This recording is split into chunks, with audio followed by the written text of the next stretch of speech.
મારા છોકરાને કેન્સરની પેટમાં ગાંઠો હતી, 4થા સ્ટેજનું કેન્સર હતું. ત્યાં એને સિવિલ હોસ્પિટલમાં એડમિટ કર્યો. પછી એને 1 મહિનાની અંદર 1 મહિનો થયો, એને કિમોથેરાપીના ડોઝ આપવાનું કીધું હતું ડૉક્ટરે. પછી 15-20 દિવસ પછી આવી રીતના હું ઘરમાં એકલી હતી ને 12-1 વાગે હું રડતી હતી ને માતાજીના વિડીયો જ જોતી હતી. એમાં તમારું વિડીયો આવ્યું. એમાં ખૂંખાર મેળવીએ મને એવું કીધું કે રડશો નહીં, ચિંતા કરશો નહીં, હું તમારી તકલીફ સાંભળું છું, તમારી અરજી બી સાંભળું છું. પછી મને આમ વિશ્વાસ આવ્યો ને પછી મેં અરજી કરી માતાજીને.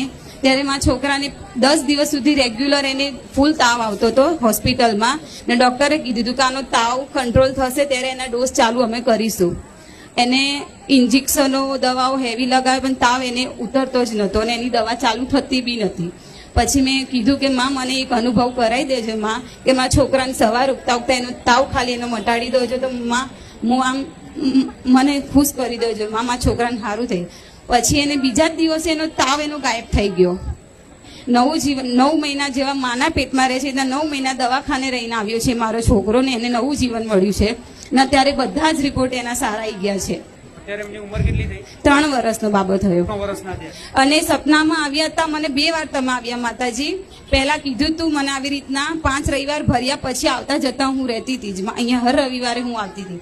તો સપનામાં મને એવું કીધું હતું કે તમારો જોર જોરથી હસવાનો અવાજ આવતો હતો સપનામાં, જેવા તમે અત્યારે પ્રવચનમાં હસો છો ને એવો જ અવાજ આવ્યો હતો. ને પછી કીધું હતું કે તું ચિંતા ના કરીશ, તારા છોકરાને તો કંઈ જ નહીં થાય. કે મને સપનામાં તમે આવું કીધું તું માં તમારા જ અવાજમાં. પછી બીજી વાર બી આ રિપોર્ટ આવવાનો હતો છેલ્લો એના 2-3 દિવસ પહેલા મને તમારા દીકરાના સપનામાં મને આવ્યા હતા કે સપનામાં તમારા દીકરા જોડે બેઠક થઈ અને કીધું કે તમે ખાલી એના રિપોર્ટ લઈને આવજો કે મારી પાસે. તો હું આજે રિપોર્ટ લઈને આવી છું એના સારા. મારા છોકરાને બસ તમારા આશીર્વાદ રિપોર્ટ તો જોઈ લેવા તો નવું જીવન મળ્યું માં. આ રિપોર્ટમાં શું લખ્યું એ તો ખબર નહીં,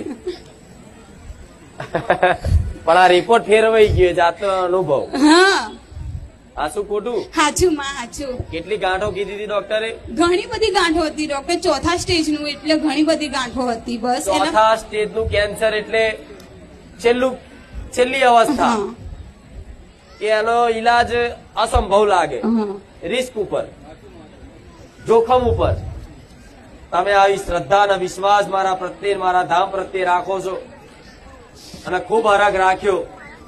એ હરખનું પ્રમાણ મળ્યું.